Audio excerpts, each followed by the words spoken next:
CBSE board class 11th पाठ्य पुस्तक आरोह मीरा। जहाँ मीरा की जीवनी है वहाँ हम मीरा का एक बहुत सुंदर सा चित्र देख रहे हैं और साथ में कृष्ण भगवान का भी चित्र है। मीरा कृष्ण भगवान की उपासिका थी तो उनके आराध्य हैं कृष्ण। आइए पढ़ते हैं मीरा की जीवनी। मीरा का जन्म सन 1498 में कुड़के गांव जो कि मारवाड़ रियासत में है हुआ था। प्रमुख रचनाएं मीरा पदावली, नरसी जीरो माहेरो और इनकी मृत्यु हुई सन 1546 में। मीरा सगुण धारा की महत्वपूर्ण भक्त कवित्री थी। सगुण और निर्गुण दो चीज़ें आप लोग समझ लीजिए। सगुण का मतलब होता है जो ईश्वर के साकार रूप के उपासक होते हैं और निर्गुण का मतलब है जो ईश्वर के निराकार रूप के उपासक होते हैं। कृष्ण की उपासिका होने के कारण उनकी कविता में सगुण भक्ति मुख्य रूप से मौजूद है। ईश्वर के साकार रूप की उपासिका थी और कृष्ण इनके आराध्य थे, लेकिन निर्गुण भक्ति का भी प्रभाव मिलता है। संत कवि रैदास उनके गुरु माने जाते हैं। बचपन से ही उनके मन में कृष्ण भक्ति की भावना जन्म ले चुकी थी, इसलिए वे कृष्ण को ही अपना आराध्य और पति मानती रहीं। अन्य भक्तकालीन कवियों की तरह मीरा ने भी देश में दूर दूर तक यात्राएं की। चित्तौड़ राजघराने में अनेक कष्ट उठाने के बाद मीरा वापस मेड़ता आ गईं। यहाँ से उन्होंने कृष्ण की लीला भूमि वृंदावन की यात्रा की। जीवन के अंतिम दिनों में वे द्वारिका चली गईं। माना जाता है कि वहीं रणछोड़ दास जी की मंदिर की मूर्ति में वे समाहित हो गईं। ये रणछोड़ दास कौन है? ये भगवान कृष्ण हैं। जब इन्होंने रण को छोड़ करके द्वारिका नगरी समुद्र में बसाई थी, तब से भगवान कृष्ण का एक नाम पड़ गया रणछोड़, अर्थात जिसने रण छोड़ दिया। उन्होंने लोकलाज और कुल की मर्यादा के नाम पर लगाए गए सामाजिक और वैचारिक बंधनों का हमेशा विरोध किया। पर्दा प्रथा का भी पालन नहीं किया तथा मंदिर में सार्वजनिक रूप से नाचने गाने में कभी हिचक महसूस नहीं की। वे मानती थी कि महापुरुषों के साथ संवाद, जिसे सत्संग कहा जाता था, से ज्ञान प्राप्त होता है और ज्ञान से मुक्ति मिलती है। अपनी इन मान्यताओं को लेकर वे दृढ़ निश्चयी थीं।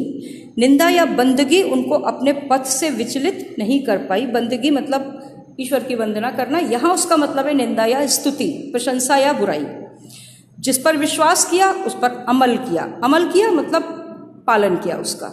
इस अर्थ में उस युग में जहाँ रूढ़ियों से ग्रस्त समाज का दबदबा था, रूढ़ियाँ अर्थात वे विचारधाराएं जो बहुत संकीर्ण होती थी, ऐसी रूढ़ियों का दबदबा था, वर्चस्व था ऐसी रूढ़ियों का। इन्हीं रूढ़ियों के तहत लोगों को जीना पड़ता था। वहाँ मीरा स्त्री मुक्ति की आवाज़ बनकर उभरी। मीरा की कविता में प्रेम की गंभीर अभिव्यंजना है, उसमें विरह की वेदना है। विरह अर्थात प्रेमी का संग न मिल पाना, इसे विरह बोलते हैं।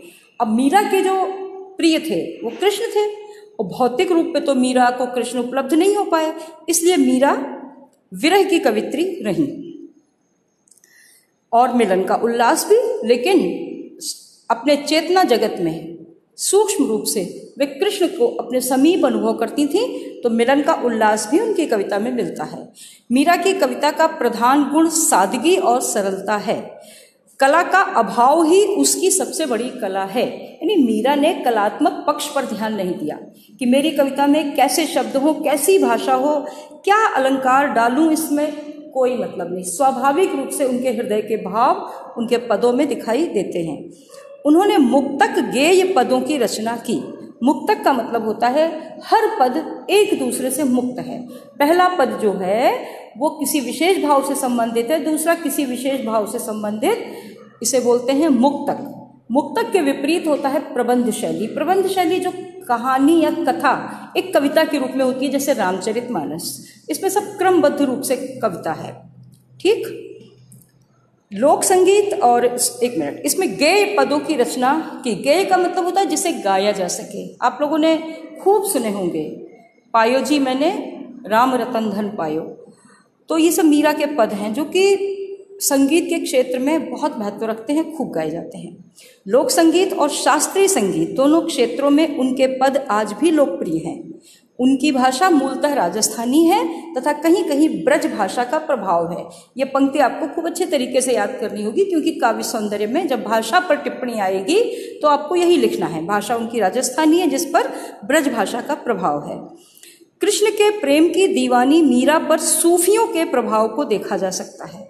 सूफी प्रकार के संत होते थे। मीरा की कविता के मूल में दर्द है। वे बार बार कहती हैं कि कोई मेरे दर्द को पहचानता नहीं, न शत्रु न मित्र। क्यों? क्योंकि उनका दर्द एकदम अनोखा है। भगवान से प्रेम करती हैं, उनसे मिलना चाहती हैं और वो उपलब्ध नहीं है तो दर्द तो होगा ही। यहाँ प्रस्तुत पहले पद में मीरा ने कृष्ण से अपनी अनन्यता व्यक्त की है। अनन्यता, अन धन अन्यता, यानी दूसरा न होना। मीरा का जो प्रेम है कृष्ण के प्रति वो अनन्य है और मीरा भी कृष्ण से अलग नहीं है, तथा व्यर्थ के कार्यों में व्यस्त लोगों के प्रति दुख प्रकट किया है। इसके साथ ही मीरा ने जो सांसारिक क्रियाकलापों में लिप्त हैं उन लोगों के प्रति भी दुख प्रकट किया है। दूसरे पद में प्रेम रस में डूबी हुई मीरा सभी रीति रिवाजों और बंधनों से मुक्त होने और गिरिधर के स्नेह के कारण अमर होने की बात कर रही हैं। अब देखिए, यहाँ पर अभी आपने कृष्ण का नाम कृष्ण पढ़ा, फिर आपने रणछोड़ पढ़ा, अब आपने गिरिधर पढ़ा। तो ये कृष्ण के जो भिन्न भिन्न नाम हैं ये समय समय पर भक्तों द्वारा दिए गए हैं। जब श्री कृष्ण ने गोवर्धन पर्वत उठाया था अपनी उंगली पर, तो पर्वत उठाने के कारण उनका नाम गिरिधर पड़ा। ठीक है ना। दोनों पद नरोत्तम दास स्वामी द्वारा संकलित संपादित मीरा मुक्तावली से लिए गए हैं। आइए अब हम पदों पर आते हैं। पहला पद है, मेरे तो गिरिधर गोपाल दूसरो न कोई, जाके सिर मोर मुकुट मेरो पति सोई। छाड़ी दई कुल की कानी कहा करी है कोई, संतन ढिंग बैठ बैठ लोक लाज खोई। असुवन जल सींच सींच प्रेम बेली बोई, अब तो बेली फैल गई आनंद फल होई। दूध की मथनिया बड़े प्रेम से बिलोई, और दधि मथी घृत काढ़ी लियो डारी दई छोई। भगत देख राजी हुई जगत देख रोई, दास मीरा लाल गिरधर तारो अब मोही। हम इसमें आपको पहले अलंकार भी बता सकते हैं ताकि बीच बीच में रुकना न पड़े। अनुप्रास अलंकार वहाँ होता है जहाँ समान वर्ण की आवृत्ति 2 बार या 2 से अधिक बार होती है, आरंभ में या अंत में। क्योंकि अनुप्रास अलंकार के कई भेद होते हैं। जो छेका अनुप्रास अलंकार जो इसका भेद है, इसके अनुसार समान वर्ण की आवृत्ति 2 बार होने पर ही अनुप्रास अलंकार हो जाता है, और वृत्त्यानुप्रास के अनुसार 2 से अधिक बार समान वर्णों की आवृत्ति होती है। आइए सबसे पहले हम आपको अनुप्रास अलंकार और पुनरुक्ति प्रकाश अलंकार पहचानना सिखाते हैं, ताकि आप लोगों को पढ़ाई के बीच में बार बार अलंकारों की तरफ ध्यान न भटकाना पड़े। शेष जो अर्थालंकार हैं वो बीच बीच में अर्थ के साथ स्पष्ट करेंगे। तो पहला है, मेरे तो गिरिधर गोपाल दूसरो न कोई।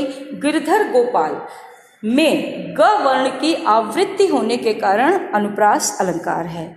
जाके सिर मोर मुकुट मेरो पति सोई, तो मोर मुकुट मेरो में अनुप्रास अलंकार। छाड़ी दई कुल की कहानी कहा करी है कोई, कुल की कहानी कहा करी है कोई में अनुप्रास अलंकार। संतन ढिंग बैठी बैठी लोक लाज खोई, लोक लाज में अनुप्रास अलंकार, और बैठी बैठी में पुनरुक्ति प्रकाश अलंकार। पुनरुक्ति प्रकाश अलंकार में समान शब्द की आवृत्ति 2 बार होती है, ऐसा यमक अलंकार में भी होता है। किंतु यमक अलंकार में और पुनरुक्ति प्रकाश अलंकार में एक अंतर है। यमक अलंकार में शब्द की आवृत्ति जितनी बार होती है उसके अर्थ प्रायः हर बार अलग होते हैं, किंतु पुनरुक्ति प्रकाश अलंकार में अर्थ की भिन्नता नहीं होती है। जो अर्थ पहले शब्द का होता है वही अर्थ दूसरे शब्द का होता है, कि संतों के पास बैठ बैठ कर। तो पुनरुक्ति प्रकाश है बैठी बैठी में। असुवन जल सींच सींच प्रेम बेली बोई, सींच सींच में पुनः पुनरुक्ति प्रकाश अलंकार, बेली बोई में अनुप्रास अलंकार। अब तो बेली फैली गई, बेली फैली दोनों में लव वर्ण की आवृत्ति अंत में होने के कारण अनुप्रास अलंकार। आनंद फल होई, दूध की मथनियाँ बड़े प्रेम से बिलोई, दधि मथी घृत काढ़ी लियो, डारी दई छोई, भगति देख राजी हुई, जगत देख रोई, दासी मीरा लाल गिरधर तारो अब मोही। अब आते हैं अर्थ पर और अन्य अलंकारों पर। मेरे तो गिरधर गोपाल दूसरों न कोई। मीरा कहती हैं कि मेरे तो केवल गिरधर गोपाल ही हैं और दूसरा मेरा कोई भी नहीं है। मीरा इस पंक्ति में कृष्ण के प्रति अपनी अनन्य भक्ति का वर्णन करते हुए कहती हैं कि मैं तो केवल कृष्ण की भक्त हूँ और दुनिया में मेरा और दूसरा कोई नहीं है। जाके सिर मोर मुकुट मेरो पति सोई, जिसके सिर पर मोर पंखों से बना हुआ मुकुट सुशोभित हो रहा है वही मेरा पति है। यहाँ मीरा ने स्पष्ट रूप से कृष्ण को अपना पति माना है। छाड़ी दई कुल की कहानी कहा करी है कोई। छाड़ी दई अर्थात छोड़ दी है, कुल की कहानी अर्थात मर्यादा। मैंने कुल की मर्यादा का त्याग कर दिया है। कहा करी है कोई, यहाँ कहा शब्द का मतलब नहीं है कह दिया, ऐसा नहीं है इसका मतलब। कहा का मतलब है क्या, करी है करेगा, मेरा कोई क्या करेगा।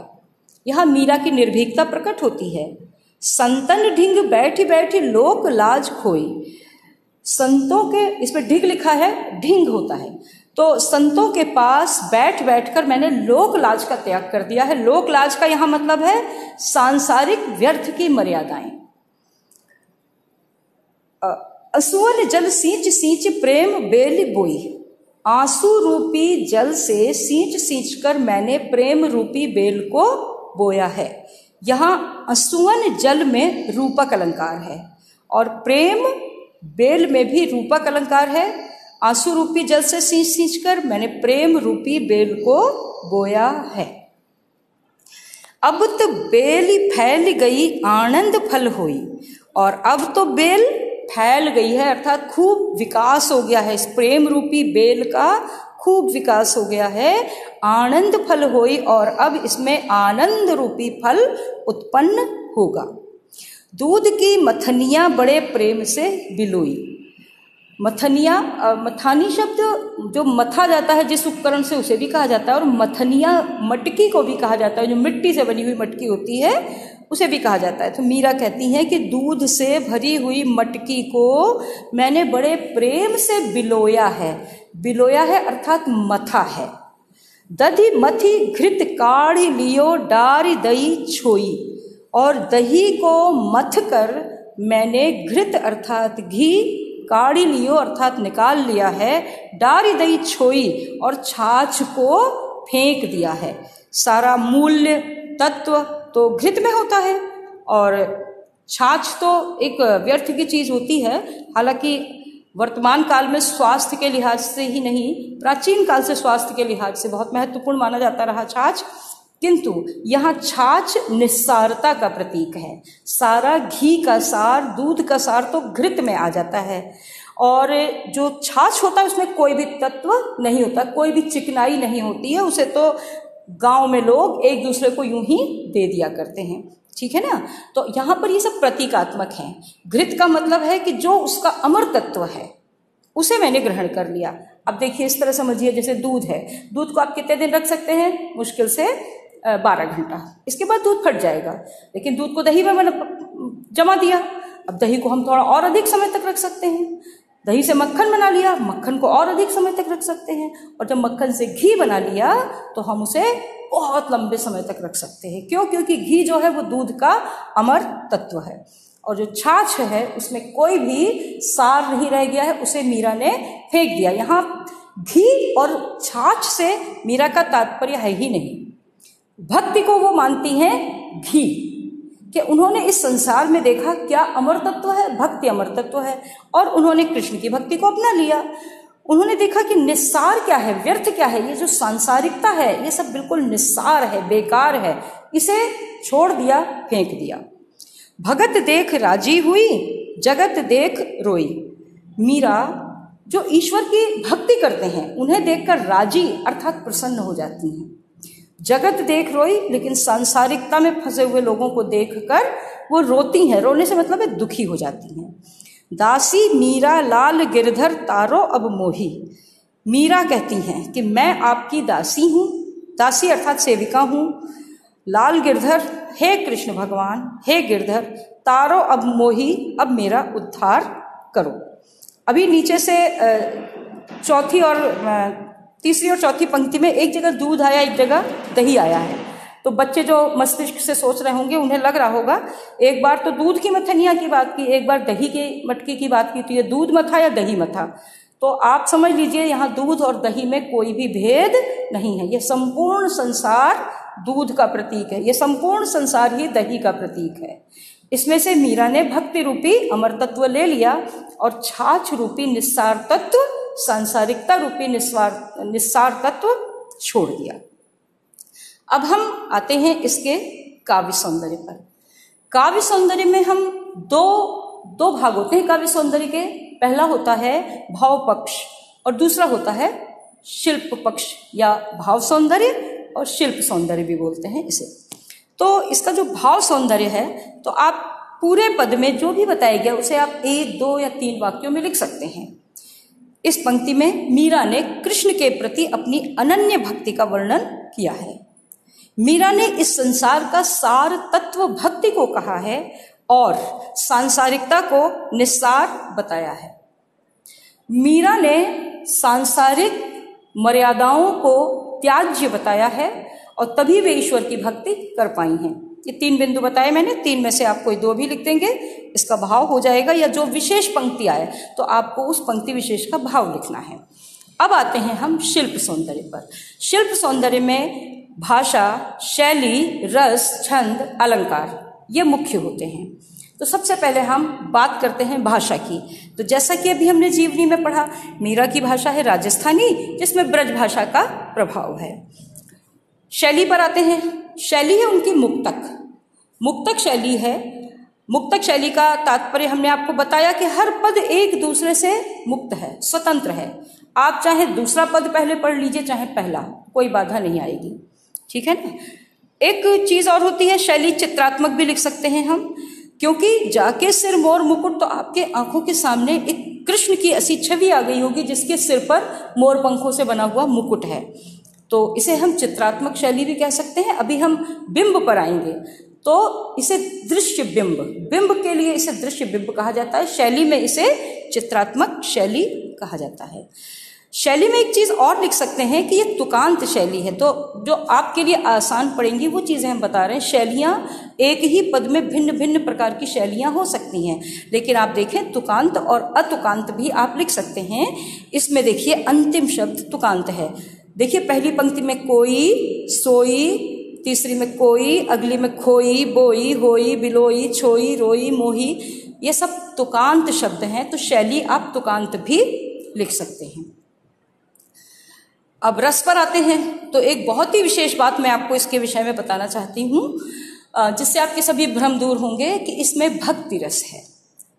इसमें भक्ति रस है, यह तो आपको बहुत आराम से समझ में आ जाएगा इसमें भक्ति रस है। लेकिन जब आप कोई और भक्ति की रचना पढ़ेंगे ना, तब जैसे सूर का पद पढ़ा आपने कृष्ण के लिए, तो आप कहेंगे इसमें भक्ति रस है। तो बच्चों उसमें शांत रस होगा, भक्ति रस यहाँ होगा, ठीक है ना। जब हम भक्त और भगवान की बात करते हैं तो वहां पर होता है शांत रस। लेकिन जब हम भक्त हैं और पत्नी के रूप में परमात्मा की पति मानकर उपासना करते हैं, तब वहां भक्ति रस होता है। मीरा की वजह से रसों में भक्ति रस जोड़ा गया है, ये याद रखिएगा। तो इसमें भक्ति रस है क्योंकि मीरा ने कृष्ण को पति मानकर उपासना की है। तो भाषा, शैली हो गया रस, और छंद है पद। पद में क्या होता है, जो प्रथम पंक्ति होती है ये छोटी होती है। आप देखिए जितने भी पद हैं सब में प्रथम पंक्ति छोटी है, ये आपको एक मोटी सी पहचान बताई दे रहे हैं। तो छंद हो गया आपका पद। और अलंकार हमने स्थान स्थान पर आपको जो बताए हैं वे ही इसके अलंकार हैं। अनुप्रास बताया, रूपक बताए, पुनरुक्ति प्रकाश अलंकार बताया। 1-2 हो सकता है छूट गया हो तो उसे आप देख लेंगे। इसके साथ ही बिंब पर हम आते हैं। दृश्य बिंब वहाँ होते हैं जहाँ हमारी आंखों के सामने एक चित्र बन जाए। शैली में लिखना होगा तो आप उसे चित्रात्मक शैली लिख सकते हैं, और बिंब के रूप में आप लिख देंगे दृश्य बिंब। इसमें कई स्थान पर आप दृश्य बिंब लिख सकते हैं कि इसमें असुअंजल सींच सींच प्रेम बेल बोई, प्रेम बेल सुनते ही, प्रेम की बेल, प्रेम की लता सुनते ही आपको एक मनी प्लांट की लता, एक सेम की बेल, कद्दू की बेल, किसी की भी याद आ सकती है, तो यहाँ आप लिख सकते हैं प्रेम बेल में यहाँ दृश्य बिंब लिख सकते हैं। आनंद फल होई, इसमें भी आप दृश्य बिंब लिख सकते हैं। दृश्य बिंब की हल्की सी झलक है इन सब में, तो आप दृश्य बिंब लिख सकते थे। ये था मीरा का पहला पद। मीरा पद 2। पग घुंघरू बांधी मीरा नाची, मैं तो मेरे नारायण सूं आप ही हो गई साची। लोग कहें मीरा भई बावरी, न्यात कहें कुल नासी। विष का प्याला राणा भेजा, पीवत मीरा हासी। मीरा के प्रभु गिरधर नागर, सहज मिले अविनाशी। इसमें मीरा ने इस बात का वर्णन किया है कि उन्हें अपने कृष्ण भगवान से बहुत ही सच्चा प्रेम है, और इस प्रेम में वे किसी की परवाह नहीं करती हैं। पग घुंघरू बांधी मीरा नाची, मीरा ने कृष्ण के प्रेम में डूबकर पैरों में घुंघरू बांध लिए हैं और वे मंदिरों में नाचती हैं। श्री कृष्ण की भक्ति में मस्त होकर मंदिरों में नाचती हैं। तो वो अपने ही बारे में स्वयं कह रही हैं कि मैंने पैरों में घुंघरू बांध लिए हैं और मैं तो कृष्ण के प्रेम में डूबकर नाचती रहती हूँ। मैं तो मेरे नारायण सु आप ही हो गई साची। यहाँ नारायण कृष्ण के लिए प्रयोग किया गया है, और आप ही का मतलब है अपने आप, साची माने सच्चा। किंतु यहाँ पर थोड़ा सा बदल कर हम इस प्रकार बोलेंगे कि मीरा कहती हैं कि मुझे तो अपने नारायण अर्थात अपने कृष्ण से सच्चा प्रेम हो गया है, या मैं उनकी सच्ची भक्ति में डूब गई हूँ। लोग कहें मीरा भई बावरी, न्यात कहें कुलनासी। बावरी बने होता है पगली। लोग कहते हैं कि मीरा तो पागल हो गई हैं। क्यों कहते हैं पागल? मीरा ने राजमहल छोड़ दिया, राजमहल में कितने सुख थे, सारे सुख छोड़ दिए, और ऐसी साधु संतों के साथ रहना घूमना, इसमें कौन सा सुख मिल रहा है उनको? कोई लोक लाज नहीं, घुंघरू बांध लिए नाच रही हैं। तो लोग कहते हैं, देखने वाले लोग कहते हैं मीरा तो पागल हो गई हैं, पगली हो गई हैं। न्यात अर्थात नाते रिश्तेदार, नाते रिश्तेदार लोग कहते हैं कि कुलनासी, कि मीरा ने कुल का नाश कर दिया है। कुलनासी अर्थात कुल की मर्यादाओं का नाश कर दिया है। नाते रिश्तेदारों को कुल की चिंता है, परिवार की चिंता है, इसलिए वो अपने कुल की बात करते हैं। विष का प्याला राणा भेजा, पीवत मीरा हंसी। विष तद्भव शब्द है। अगर आपको इसके काव्य सौंदर्य लिखने को आए और उसमें आप जब शिल्प सौंदर्य लिखेंगे तो भाषा के बारे में लिखते समय आप लिखेंगे कि तद्भव शब्द विष का प्रयोग किया गया है। विष का प्याला राणा भेजिया, पीवत मीरा हंसी। मीरा को मारने के लिए राणा ने विष का प्याला भेज दिया था, जिसे मीरा ने हंसकर पी लिया था। मीरा के प्रभु गिरधर नागर, सहज मिले अविनाशी। मीरा कहती है कि मेरे प्रभु गिरधर नागर हैं, अर्थात कृष्ण भगवान हैं, सहज मिले अविनाशी। अविनाशी का मतलब होता है अविनाशी, ये भी एक तत्सम शब्द है, और इसका अविनाशी एक तद्भव शब्द है, इसका तत्सम होता है अविनाशी। अविनाशी वो होता है जिसका नाश न हो सके। तो मीरा कहती हैं कि भगवान कृष्ण अविनाशी हैं, सहज मिले। सहज मिलने का मतलब यह कि उनके लिए कोई बहुत ज़्यादा कठोर साधनाएं नहीं करनी पड़ती हैं, वो तो निश्चल हृदय की सहज भक्ति से ही प्रसन्न हो जाते हैं, अर्थात बहुत ही सहज भाव में प्राप्त हो जाते हैं। फिर से सुने, मीरा कहती हैं कि मेरे प्रभु तो कृष्ण भगवान हैं, मेरे प्रभु तो अविनाशी कृष्ण भगवान हैं, जो सहज भाव से भक्ति करने पर ही प्राप्त हो जाते हैं। ये पद बहुत आसान था, और इसमें अंतिम पंक्ति में गिरधर नागर, इसमें अनुप्रास अलंकार है। अगर एक आध और अन्य स्थान पर हो, जैसे तृतीय पंक्ति है, इस तृतीय पंक्ति में है कहे कुल, तो कहे कुल में अनुप्रास अलंकार है, का वर्ण की आवृत्ति होने के कारण। तो इस प्रकार यदि इसमें एक आध जगह और अनुप्रास या कोई अलंकार हो पुनरुक्ति प्रकाश, जो कि नहीं दिख रहा है मुझे, तो उसे आप स्वयं छांटने का प्रयास करेंगे। आइए इसके हम काव्य सौंदर्य पर विचार करते हैं। काव्य सौंदर्य में सबसे पहले हम लिखेंगे भाव सौंदर्य या भाव पक्ष, कि प्रस्तुत पद में मीरा ने कृष्ण के प्रति अपनी एक निष्ठ भक्ति का वर्णन किया है। दूसरा बिंदु लिख सकते हैं कि कृष्ण की भक्ति में डूबी मीरा ने लोक लाज का त्याग कर दिया है। तीसरा एक बिंदु और लिख सकते हैं कि ईश्वर की भक्ति में डूबे हुए व्यक्ति पर विष का भी कोई प्रभाव नहीं पड़ता है। एक बिंदु और लिखा जा सकता है, प्रस्तुत पद में मीरा ने बताया है कि श्री कृष्ण भगवान सहज भक्ति से ही प्राप्त हो जाते हैं। तो इन 4 बिंदुओं में से आपके प्रश्न पत्र में जो भी पंक्तियां आएंगी आप उनसे संबंधित बिंदु लिख देंगे। इसके बाद हम आते हैं काव्य सौंदर्य पर। काव्य सौंदर्य के बिंदु हमने आपको बताए थे भाषा, शैली, रस, छंद, अलंकार। तो भाषा है मीरा की, पद 1 के समान ही लिखेंगे कि मीरा की भाषा मूलतः राजस्थानी है जिसमें ब्रज का प्रभाव है। इसमें मीरा की लिखने की जरूरत नहीं है, आप लिख देंगे इस पद में राजस्थानी भाषा का प्रयोग है जिसमें ब्रज भाषा का प्रभाव है। और इसमें तत्सम शब्दों का प्रयोग है, जो मैंने आपको तत्सम शब्द बताए हैं वो लिख देंगे आप। इसके बाद